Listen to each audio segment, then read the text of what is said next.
সংবাদ দুপুরের বিরতিহীন এই আয়োজনে স্বাগত সবাইকে। আপনাদের সাথে থাকবো জাহিদুল বাশার। আর শুরুতে জানিয়ে দেব প্রধান শিরোনামগুলো। উড়ালপথে মেট্রো রেলের পরীক্ষামূলক চলাচল শুরু। যাত্রী ছাড়াই চলল রাজধানীর উত্তরা থেকে পল্লবী পর্যন্ত।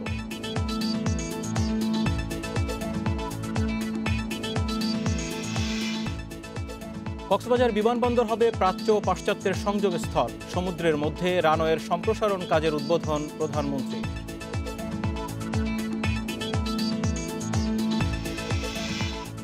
ব্রাহ্মণবাড়িয়ার লস্কার বিলে ডুবে যাওয়া ট্রলার উদ্ধার করেছে বিআইডব্লিউটিএ। অভিযান সমাপ্ত।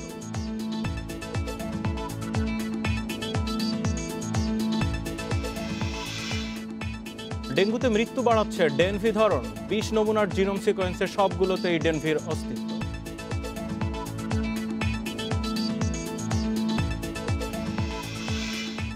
এবং দেশে কমে আসছে সংক্রমণ। করোনা উপসর্গ নিয়ে 7 জেলায় 36 মৃত্যু। করোনায় মারা গেছে 22 জন।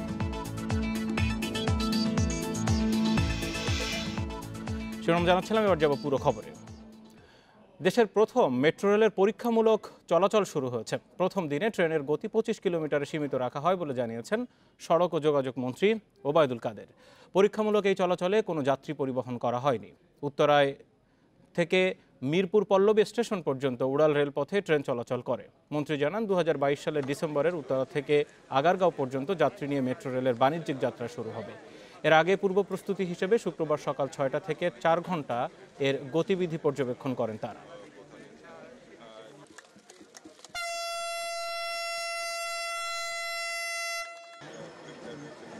পারফরমেন্স টেস্ট সম্পন্ন হওয়ার পর 3 মাসের ইন্টিগ্রেটেড টেস্ট করা হবে। ইন্টিগ্রেটেড টেস্ট শেষে বাণিজ্যিক চলাচল শুরুর পূর্বে মেট্রো রেল এখন আর কোনো স্বপ্ন নয়, মেট্রো রেল এখন দৃশ্যমান বাস্তবতা। সমালোচকরা সমালোচনা করবে, অপপ্রচার করবে, কিন্তু আমরা জবাব দেব কাজ দিয়ে।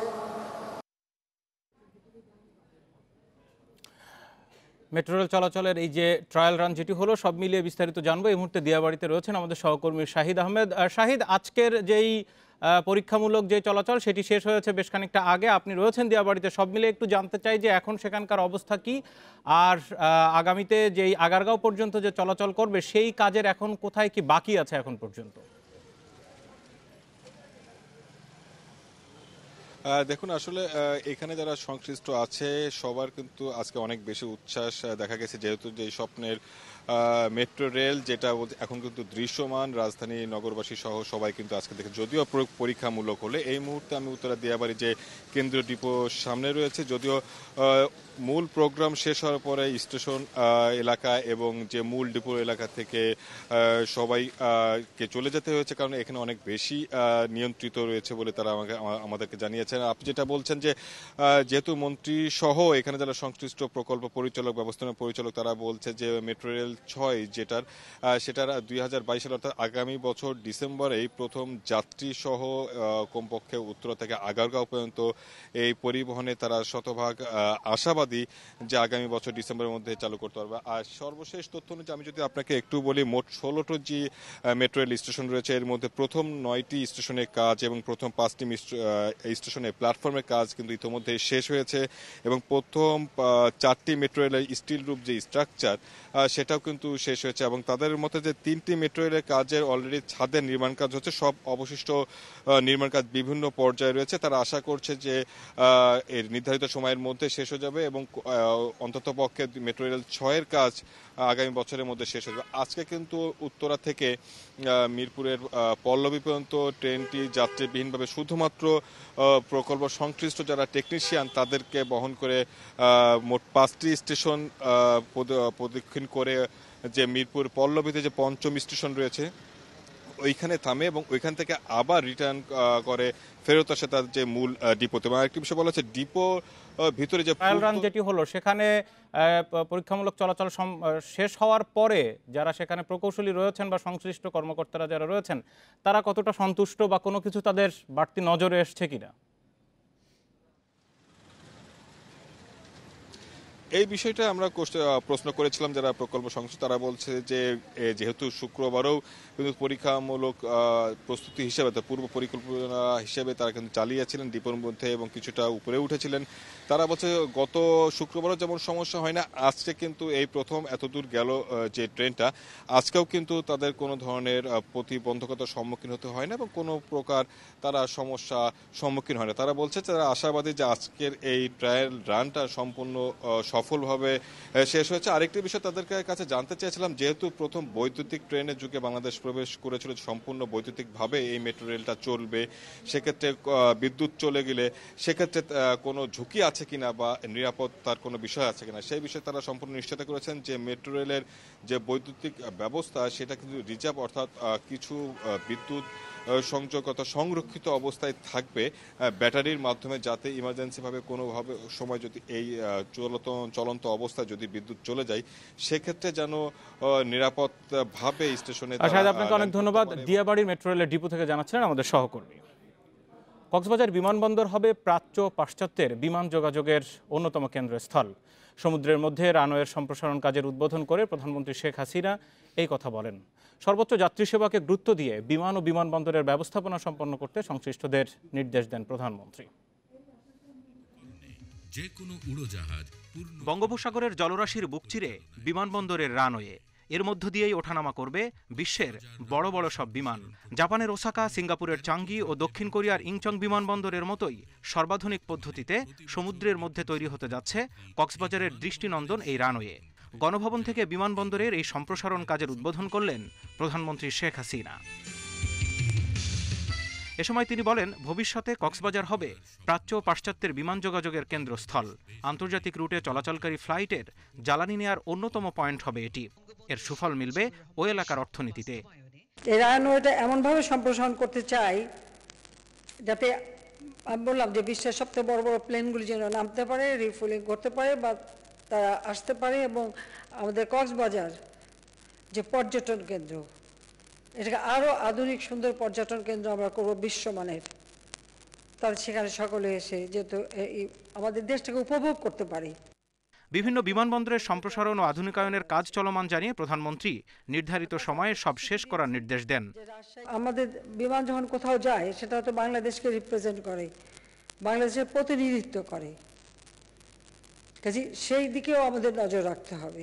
আমাদের যাত্রীরা এসে যেন অনেকক্ষণ বসে থাকতে না হয় সেটার ব্যবস্থা করতে হবে। এবং আপনারা জানেন যে শাহজালাল বিমান বন্দরের সাথে রেলের সংযোগ করবার জন্য একটা আন্ডারপাস করে সে সংযোগটা আমরা করতে চাচ্ছি। কক্সবাজার বিমানবন্দরের মোট 10,700 ফুট রানওয়ের 1300 ফুট নির্মিত হবে সমুদ্রের মধ্যে। 2024 সালের মে মাসের মধ্যে শেষ করার টার্গেট থাকলেও 2023-এর ডিসেম্বরের মধ্যে কাজ শেষ করতে চায় বাস্তবায়নকারী দুই চীনা প্রতিষ্ঠান। প্রকল্পের পুরো অর্থায়ন করবে বাংলাদেশ সরকার। Zahidul Bashar, independent news, Dhaka. কক্সবাজারে রয়েছেন এই মুহূর্তে সহকর্মী ইফতেখার ফয়সাল, কক্সবাজার বিমানবন্দর এলাকা থেকে যুক্ত আছেন তিনি। কক্সবাজারের মূল অনুষ্ঠানের পুরোটা সময় জুড়ে ছিলেন সেখানে। ইফতেখার, একটু জানতে চাইবো, আজকে কক্সবাজার মানুষের একটা স্বপ্নের যেই বাস্তবায়ন, সেই প্রথম ধাপ শুরু হয়ে গেছে, সেখানে কার্যক্রমের উদ্বোধন করেছেন প্রধানমন্ত্রী। একটু জানতে চাইবো যে সেখানকার পরিস্থিতি কি, আর সমুদ্রের মধ্যে যে 1300 ফিট রানওয়ে করার যে উদ্বোধন আজকে হলো সেই জায়গার একেবারে সেখানকার কি খবর?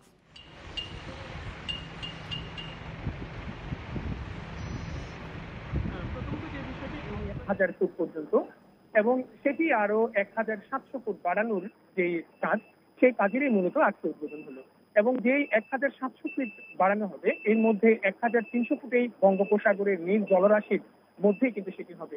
এবং এই লক্ষ্যে বিশেষ করে মহেশখালী চ্যানেলের যে বঙ্গোপসাগরের মহেশখালী চ্যানেলের জায়গাটিকে অধিগ্রহণ করার পরে সেখানে মূলত ব্লক এবং যেই জিও ব্যাগ ছেলে সেটিকে আগে নির্ধারিত জায়গাটিকে ঘিরে ফেলা হবে। এরপরে সেখানে সমুদ্র থেকে ড্রেজিং এর মাধ্যমে বালি এনে সেটিকে ভরাট করা হবে। পরবর্তীতে পাইলিং এর পর সেখানে পাথর ঢালাই করে সেখানে রানওয়ে হবে এবং সেই সমুদ্রের মধ্যেই সেই রানওয়েটি থাকবে।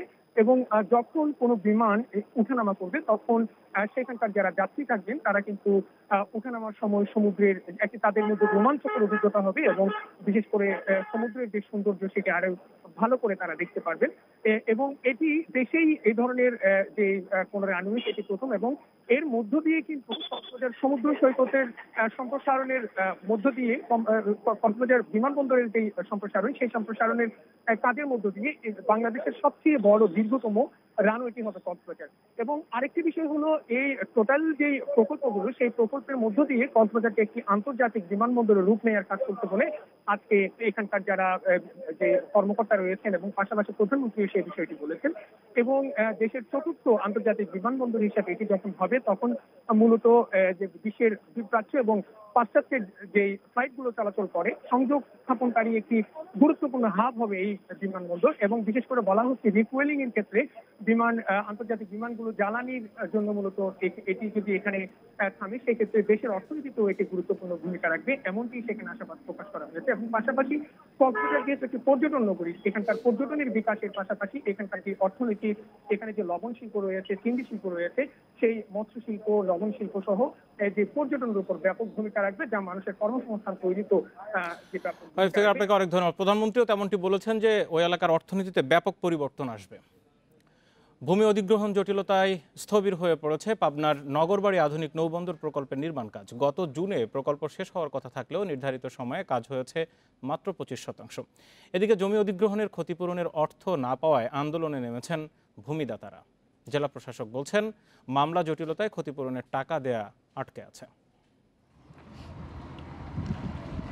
উত্তরাঞ্চলে পণ্য পরিবহন সুবিধা বাড়াতে 2018 সালে পাবনার নগরবাড়িতে আন্তর্জাতিক মানের সর্বাধুনিক নদীবন্দর নির্মাণের বিশাল কর্মযজ্ঞ শুরু করে সরকার, যাতে ব্যয় ধরা হয় 513 কোটি টাকা। 3 বছরের এই মেগা প্রকল্পের মেয়াদ শেষ হয় চলতি বছরের জুনে। তবে নির্ধারিত এই সময়ে কাজ শেষ হয় মাত্র 25%। পরে প্রকল্পের মেয়াদ বাড়ানো হয় আরও 1 বছর, সেই সাথে বেড়েছে ব্যয়ও। আগের বাজেটের সাথে নতুন করে যোগ করা হয় প্রায় 40 কোটি টাকা। তবে জমিদাতাদের আন্দোলনে কাজের অগ্রগতি থমকে গেছে। গত 3 বছরে ক্ষতিপূরণের টাকা না পাওয়ায় আন্দোলনে নেমেছেন তারা। অভিযোগ, ক্ষতিপূরণের অর্থ হাতিয়ে নিতে অসাধু কর্মকর্তাদের যোগসাজশে জাল কাগজ তৈরি করে মামলা করেছে একটি চক্র। আমার 35% জমি দিছি, আমার টাকা পাচ্ছি না, আমরা গরিব মানুষ। কাগজপাতি নিচে টাকা পয়সা দিবি তা দিতেছে না, আমার থাহা অসুবিধে এ করতে হরাও ও করতেছে হরা যাবো কেন আমরা। আদালতে চলমান মামলা জটিলতায় ক্ষতিপূরণ দেয়া হচ্ছে না বলছেন জেলা প্রশাসক। কিছু লোক অধিগ্রহণের জমির বিরুদ্ধে মামলা করেছে, তারা ক্ষতিপূরণের বিষয়ে মামলা করেছে। এই মামলার জন্য কিছু ক্ষতিপূরণ দেরি হচ্ছে এবং এই মামলার নিষ্পত্তি করা যায় সেভাবে আমরা ব্যবস্থা নিয়েছি। ভূমি জটিলতা নিরসন করে প্রকৃত মালিকদেরকে ক্ষতিপূরণ দেওয়া হবে বলে আশ্বাস দিয়েছেন নৌ পরিবহন প্রতিমন্ত্রী। পেপারস যাদের আছে সেই জমির মূল্য পাবে। এখন কেউ যদি এসে বলে যে এটা আমার জমি, সেটা তো আর হবে না। নৌবন্দরটি নির্মাণ হলে উত্তর ও দক্ষিণাঞ্চলের আর্থ সামাজিক চিত্র বদলে যাওয়ার স্বপ্ন দেখছেন স্থানীয়রা। Independent news desk. ব্রাহ্মণবাড়িয়ার লস্কা বিলে ডুবে যাওয়া ট্রলারটি উদ্ধার করেছে বিআইডব্লিউটিএ। সকাল থেকে ট্রলার উদ্ধারে অভিযান চালায় বিআইডব্লিউটিএ ও ফায়ার সার্ভিস। জেলা প্রশাসন বলছে, শনিবার দিনভর ট্রলার উদ্ধারের কাজ চলে, কিন্তু নৌকাটি ভারী হওয়ায় তোলা সম্ভব হয়নি। পরে রাতে ভৈরব থেকে যন্ত্রপাতি নিয়ে আসা হয়। আজ সকালের 9:30টার দিকে আবার উদ্ধার অভিযান শুরু করে। এর আগে গতকাল পর্যন্ত 22 জনের মরদেহ উদ্ধার করা হয়। এদিকে ব্রাহ্মণবাড়িয়ার লস্কা বিলে নৌকাডুবির ঘটনায় 7 জনের বিরুদ্ধে মামলা করেছেন স্বজন হারানো ভুক্তভোগী সেলিম মিয়া। ব্রাহ্মণবাড়িয়ার বিজয়ন নগরে তিনি মামলাটি করেন। এতে বালুবাহী ট্রলার চালক সহ 7 জন কর্মীর নাম উল্লেখ করা হয়েছে। মামলায় এখন পর্যন্ত 5 জনকে গ্রেপ্তার দেখানো হয়েছে। এই ঘটনা তদন্তে 3 সদস্যের কমিটি গঠন করেছে ব্রাহ্মণবাড়িয়া জেলা প্রশাসন। তদন্ত শুরুর পাশাপাশি 10 দিনের মধ্যে প্রতিবেদন দেওয়ারও নির্দেশ দেওয়া হয়েছে।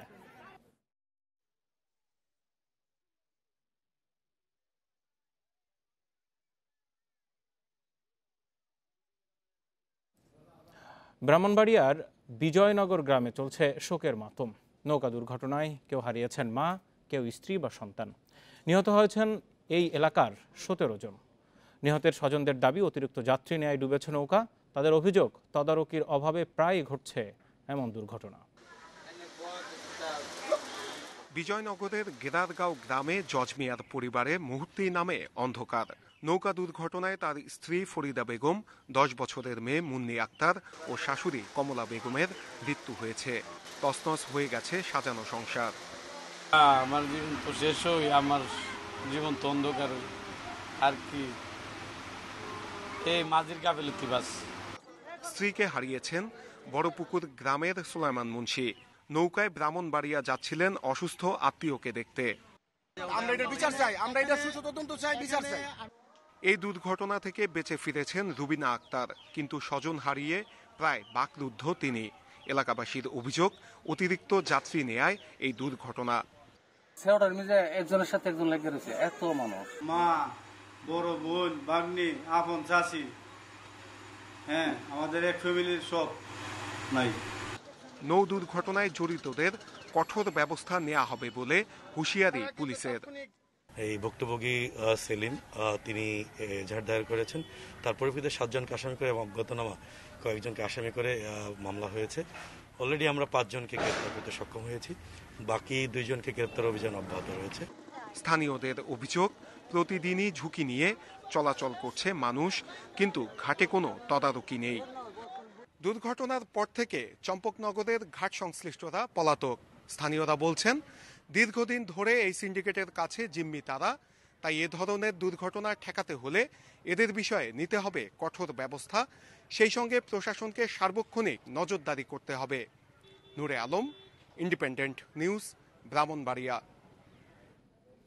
বরিশাল সদরের ইউনোর বাসায় হামলার ঘটনায় 12 জন আওয়ামী লীগ নেতাকর্মীর জামিনের আবেদন করা হয়েছে। জেলা সিনিয়র মেট্রোপলিটন ম্যাজিস্ট্রেট আনিসুর রহমানের এই আবেদন করেন। আগামী 2 সেপ্টেম্বর এ বিষয়ে শুনানির দিন ঠিক করা হয়েছে। ইউনোর বাসভবনে হামলার ঘটনায় 2 মামলায় মহানগর আওয়ামী লীগের 46 নেতাকর্মীর নাম উল্লেখ সহ অজ্ঞাতনামা অন্তত 150 জনকে আসামি করে মামলা করা হয়। এই ঘটনায় 21 জনকে গ্রেপ্তার করে পুলিশ।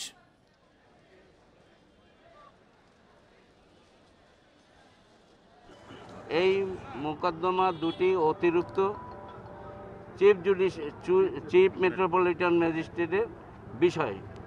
উনি আজকে ছুটিতে থাকায় যিনি দায়িত্বে ছিলেন তিনি এই মোকদ্দমার শুনানি আগামী 2/9/2021 তারিখ ধার্য করেছেন।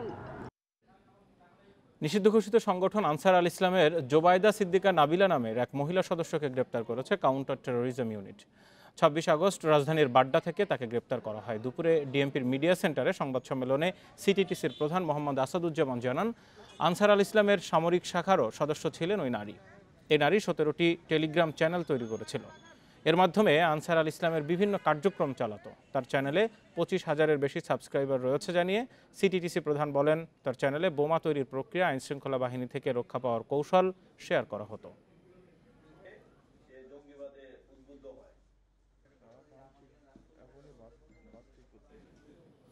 এবার দেশে ডেঙ্গুতে প্রাণহানি বাড়াচ্ছে ডেনভি ধরন। এডিস মশার মাধ্যমে ছড়িয়ে পড়া এই ধরনটিকে ডেনভি 3 হিসেবে চিহ্নিত করেছেন গবেষকরা। নতুন এ ধরনের ডেঙ্গু আক্রান্তরা তুলনামূলকভাবে বেশি মারা যাচ্ছেন। ডেঙ্গুর 20টি নমুনার জিনোম সিকোয়েন্স করে এই তথ্য জানিয়েছে বাংলাদেশ বিজ্ঞান ও শিল্প গবেষণা পরিষদ BCSIR। বঙ্গবন্ধু শেখ মুজিব মেডিকেল বিশ্ববিদ্যালয়ের ভাইরোলজি বিভাগের প্রধান অধ্যাপক ডাক্তার সাইফুল্লাহ জানান, 2017 সালে দেশে প্রথম ডেনভি 3 ধরনের ডেঙ্গু শনাক্ত হয়। তার আগে ডেনভি 1 এবং ডেনভি 2-তে আক্রান্ত হয়ে অনেকের রোগ প্রতিরোধ ক্ষমতা গড়ে উঠেছে, কিন্তু ডেনভি 3-এর বিরুদ্ধে এই ক্ষমতা কার্যকর হচ্ছে না।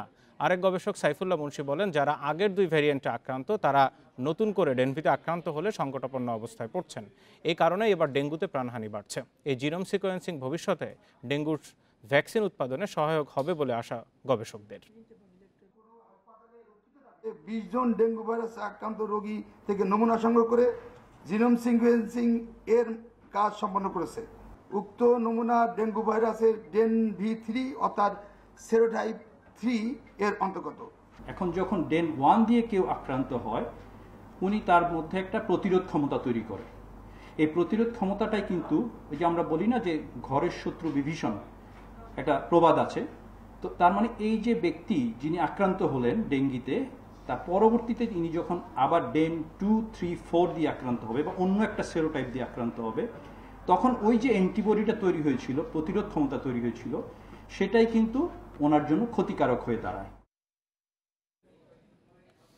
ঢাকা দক্ষিণের নতুন ওয়ার্ডগুলোতে বাড়ছে ডেঙ্গু রোগী। এডিসের ঘনত্ব জানতে এসব ওয়ার্ডে চালানো হয়নি জরিপও, ফলে কার্যক্রম চলছে স্বাভাবিক সময়ের মতোই। বাসিন্দারা বলছেন নির্মাণ কাজ ও জলাশয় বেশি থাকায় ডেঙ্গু নিয়ে ঝুঁকিও বেশি। তবে কাউন্সিলররা বলছেন ডেঙ্গু প্রতিরোধে মশক নিধনে তৎপর রয়েছেন। রাজধানীর ইসলামী ব্যাংক হাসপাতালের এই ওয়ার্ডে চিকিৎসা নিচ্ছেন 9 জন ডেঙ্গু রোগী। 5 জনই শনির আকড়ার বাসিন্দা, যেটি কিনা দক্ষিণ ঢাকার নতুন ward. Dhaka national medical college হাসপাতালেও নতুন ওয়ার্ডের অনেক ডেঙ্গু রোগী চিকিৎসা নিচ্ছেন।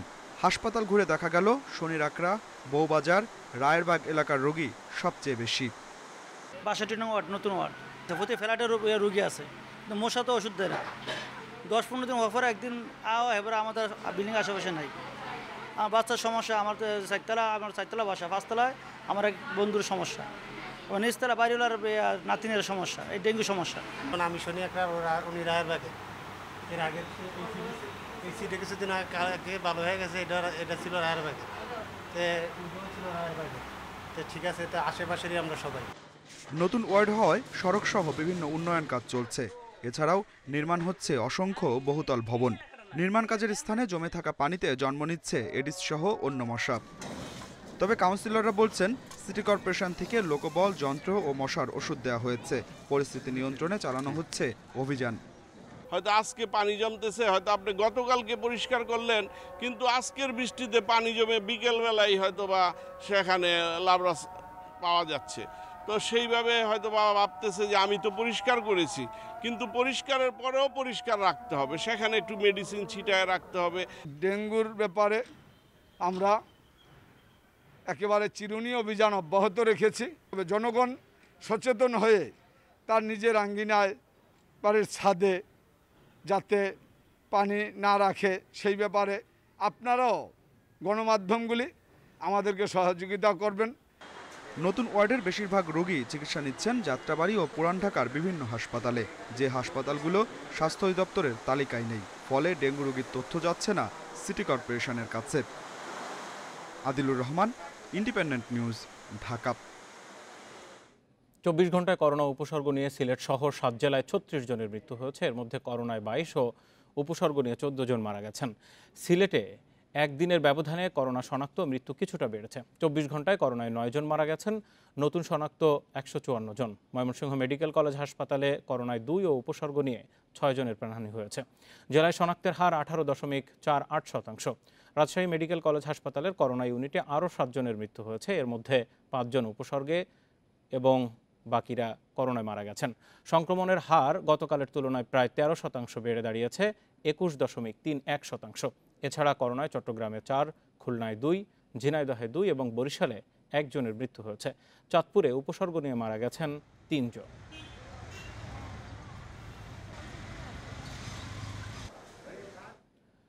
বিশ্বে একদিনে করোনায় 8,500 মানুষের মৃত্যু হয়েছে। নতুন শনাক্ত হয়েছে 5.5 লাখ। এই নিয়ে বিশ্বে মোট প্রাণহানি ছাড়িয়েছে 45,08,000। এ পর্যন্ত আক্রান্ত 21,67 লাখেরও বেশি। গত কয়েকদিনের তুলনায় মৃত্যু কমলেও 24 ঘন্টায় বিশ্বের সবচেয়ে বেশি রোগী শনাক্ত হয়েছে যুক্তরাষ্ট্রে। 72,752 জন নতুন রোগী নিয়ে দেশটিতে মোট আক্রান্তের সংখ্যা 3,96 লাখ ছাড়িয়েছে। বিশ্বে একদিনে সর্বোচ্চ 863 জনের মৃত্যু হয়েছে মেক্সিকোতে। সেখানে নতুন শনাক্ত 19,500। প্রাণহানির দিক থেকে মেক্সিকোর পরেই অবস্থান রাশিয়ার। 24 ঘন্টায় 799 জন মারা গেছে দেশটিতে। করোনা সংক্রমণ শুরুর পর একদিনে সর্বোচ্চ 1,218 জন রোগী শনাক্ত হয়েছে অস্ট্রেলিয়ার নিউ সাউথ ওয়েলসে। প্রাণ গেছে 6 জনের। নতুন করে কড়াকড়ি আরোপ করেছে জার্মানি। আগামী 3 মাসের জন্য সংক্রমণ রোধে সরকারের জরুরি সিদ্ধান্ত নেয়ার মেয়াদ বাড়িয়েছে দেশটির পার্লামেন্ট। সেই সাথে বাড়ির বাইরে মাস্ক পরার বাধ্যবাধকতাও বলবৎ থাকছে। ভারতে 1 সপ্তাহে 10% বেড়েছে করোনায় প্রাণহানি, আর সংক্রমণ বেড়েছে 17%। এদিকে করোনার তৃতীয় ঢেউয়ের আশঙ্কায় ভারতের পশ্চিমবঙ্গে 15 সেপ্টেম্বর পর্যন্ত বিধিনিষেধ বাড়ানো হয়েছে। তবে 1 সেপ্টেম্বর থেকে 50% আসন খালি রেখে খোলা যাবে কোচিং সেন্টার। জাপানে উদ্বেগজনক হারে বাড়ছে করোনার সংক্রমণ ও মৃত্যু। এক সপ্তাহে দেশটিতে 60% বেড়েছে প্রাণহানি আর সংক্রমণ বেড়েছে 11%। এক সপ্তাহে 36% মৃত্যু বেড়েছে ভিয়েতনামে, সংক্রমণ বেড়েছে 20%। Nusrat Jerin, independent news. আফগানিস্তানে আটকে পড়া 12 বাংলাদেশিকে নিরাপদে কাতারের রাজধানী দোহায় সরিয়ে আনা হয়েছে। শনিবার রাতে নিরাপদে দেশটির যুক্তরাষ্ট্রের সামরিক ঘাঁটিতে পৌঁছেছেন তারা। পররাষ্ট্র মন্ত্রণালয়ের পূর্ব দপ্তরের সচিব মাশফি বিনতে শামস জানিয়েছেন, ট্রানজিট ভিসার কার্যক্রম শেষে শিগগিরই তারা দেশে ফিরতে পারবেন। কাতার ঢাকা রুটের নিয়মিত বিমানে আফগানিস্তান ফের বাংলাদেশি নাগরিক ও আফগানের 160 শিক্ষার্থী বাংলাদেশে আসতে পারবেন বলেও জানান সচিব। বাংলাদেশিরা সবাই আফগানিস্তানের বৃহত্তম মোবাইল ও ইন্টারনেট সেবা প্রতিষ্ঠান আফগান ওয়্যারলেসে কাজ করতেন।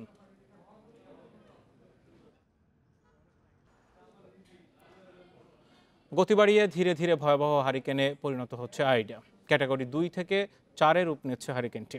ঘন্টায় 220 কিলোমিটার গতিতে স্থানীয় সময় আজ সন্ধ্যায় হারিকেনটি মেক্সিকো উপকূলে আঘাত হানতে পারে বলে পূর্বাভাস দিয়েছেন আবহাওয়াবিদরা। এর ফলে ক্ষতিগ্রস্ত হওয়ার ঝুঁকিতে যুক্তরাষ্ট্রের কয়েক লাখ মানুষ। এরই মধ্যে লুইজিয়ানা থেকে কয়েক হাজার মানুষকে নিরাপদ আশ্রয়ে সরিয়ে নেওয়ার কাজ শুরু হয়েছে।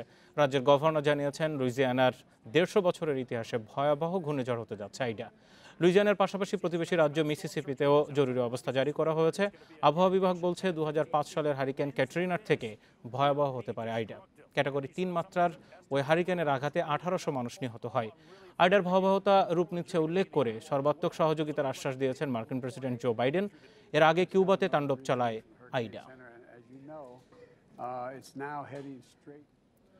আফগানিস্তানের কাবুল বিমানবন্দরে 36 ঘন্টার মধ্যেই ফের হামলা হতে পারে বলে সতর্ক করেছেন মার্কিন প্রেসিডেন্ট জো বাইডেন। তিনি জানান, রোববার নাগাদ এই হামলা হতে পারে বলে তথ্য দিয়েছেন মার্কিন সেনা কমান্ডাররা। এর আগে দেশটিতে এখনও আইএসকের হুমকি রয়েছে বলে সতর্ক করে পেন্টাগন। বৃহস্পতিবার জোড়া হামলায় 170 জন নিহত হয়। কাবুল বিমানবন্দরে উদ্ধার কাজ চলার মধ্যেই বৃহস্পতিবার বোমা হামলা চালায় আইএসকে। এরপরে জড়িতদের খুঁজে বের করার প্রতিশ্রুতি দেন মার্কিন প্রেসিডেন্ট জো বাইডেন। এর একদিন পর শুক্রবার মধ্যরাতে মধ্যপ্রাচ্য থেকে আফগানিস্তানের নানগারহার প্রদেশে ড্রোন হামলা চালায় যুক্তরাষ্ট্র। আফগানিস্তান তালেবানের নিয়ন্ত্রণে যাওয়ার পর এটি যুক্তরাষ্ট্রের প্রথম অভিযান। মার্কিন বাহিনীর সন্ত্রাসবিরোধী অভিযানে আইএসকের পরিকল্পনাকারী ও সমন্বয়কারী নিহত হয়েছেন।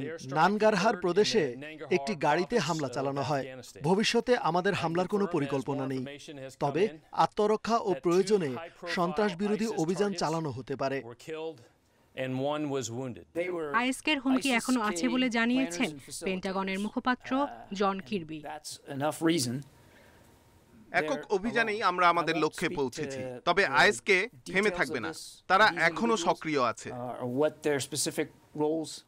নিষিদ্ধ জঙ্গি সংগঠন ইসলামিক স্টেট খোরাসান প্রভিন্স আইএসকের সদস্যরা আফগানিস্তান ও পাকিস্তানে সক্রিয়। এই সংগঠনের বেশিরভাগ কাবুলের পূর্বাঞ্চলীয় নানগারহার প্রদেশে আত্মগোপন করে আছে বলে ধারণা করা হয়। সায়রা খান, ইন্ডিপেন্ডেন্ট নিউজ। ভূমধ্যসাগর থেকে 5 শতাধিক অভিবাসন প্রত্যাশীকে উদ্ধার করেছে ইতালির কোস্টগার্ড। শনিবার ল্যাম্পেডুসা দ্বীপের কাছে মাছ ধরার নৌকা থেকে 539 জনকে উদ্ধার করা হয়। নারী ও শিশুসহ 5 শতাধিক অভিবাসী লিবিয়া থেকে আসছিল। দাতব্য সংস্থা MSF এর চিকিৎসকরা জানিয়েছেন, উদ্ধার হওয়া অনেকের শরীরে আঘাতের চিহ্ন দেখা গেছে। এসব অভিবাসীদের উপর নির্যাতন চালানো হয়েছিল কিনা তা খতিয়ে দেখছে ইতালি। ইউরোপে প্রবেশে ইতালির এই ল্যাম্পেডুসা দ্বীপকে ব্যবহার করে অভিবাসন প্রত্যাশীরা। দ্বীপে অভিবাসন প্রত্যাশীদের জন্য যে আশ্রয় কেন্দ্র রয়েছে তার ধারণ ক্ষমতা মাত্র 300। বর্তমানে ধারণ ক্ষমতার 5 গুণ বেশি মানুষ রয়েছে কেন্দ্রে। এবছরের মে মাসে মাত্র কয়েক ঘন্টার ব্যবধানে দ্বীপে প্রবেশ করে 1000-এরও বেশি মানুষ।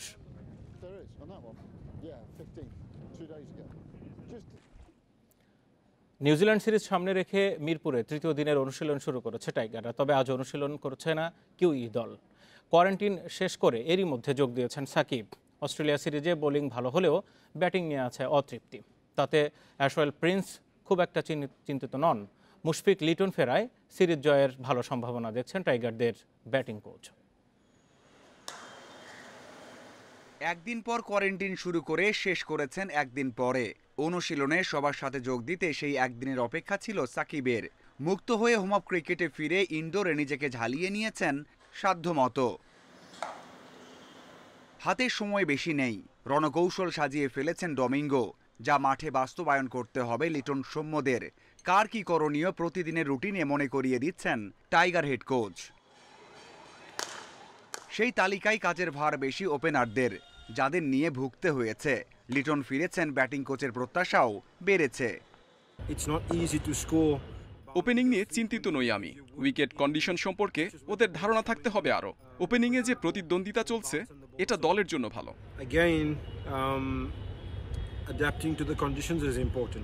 অস্ট্রেলিয়া সিরিজ থেকে শিক্ষা নিয়ে ভালো করার সামর্থ্য রাখে নিউজিল্যান্ড।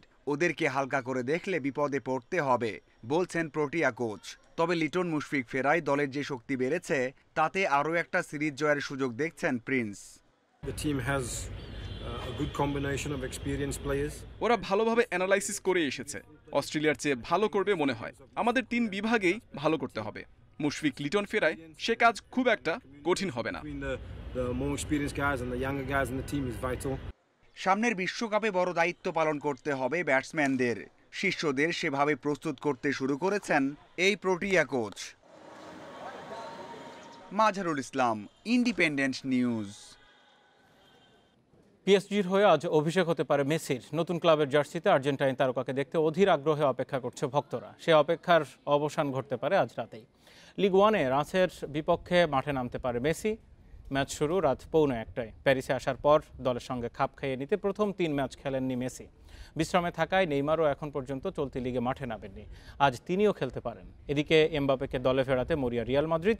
যদিও দ্বিতীয় দফায় লস ব্লাঙ্কোদের 170 মিলিয়ন ইউরোর প্রস্তাব ফিরিয়ে দিয়েছে পিএসজি, তবে শেষ পর্যন্ত এমবাপের সঙ্গে রিয়ালের চুক্তি হয়ে গেল। রাসের বিপক্ষে এই ফরাসি তারকার বিদায়ী ম্যাচ হতে পারে।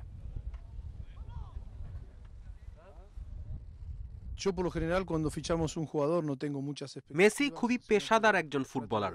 নতুন ক্লাব ও সতীর্থদের সাথে খুব দ্রুত মানিয়ে নিচ্ছে। আমাদের খেলার ধরনের সঙ্গে খাপ খাওয়ানোর সামর্থ্য আছে তার।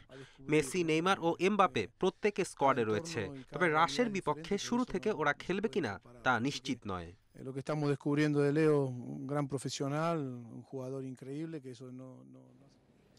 ইংলিশ প্রিমিয়ার লিগে আজ মাঠে নামছে ম্যানচেস্টার ইউনাইটেড। রাত 9:30টায় উলভারহ্যাম্পটনের চ্যালেঞ্জ নেবে রেড ডেভিলস। ইউনাইটেডের সঙ্গে চুক্তি সম্পন্ন হলেও এখনও দলে যোগ দেননি রোনালদো। উলভসের বিপক্ষে রেড ডেভিল একাদশে থাকবেন নিউ সাইনিং জ্যাডন সানজো। অভিষেক হয়ে যাবে রাফায়েল ভারানের। তবে পুরো ফিট না হওয়ায় সাইডলাইনে থাকবেন রাশফোর্ড, টেলেস ও হ্যান্ডারসন। এদিকে লা লিগায় বার্সেলোনাও মাঠে নামবে আজ। ন্যু ক্যাম্পে রাত 9টায় গেতাফের সঙ্গে লড়বে ব্লুগ্রানা। দীর্ঘ 8 মাস পর ইনজুরি কাটিয়ে বার্সার স্কোয়াডে ফিরেছেন কুতিনিও।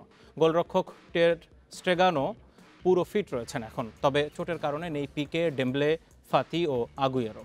লিগে প্রথম 2 ম্যাচ খেলে 4 পয়েন্ট এখন বার্সার।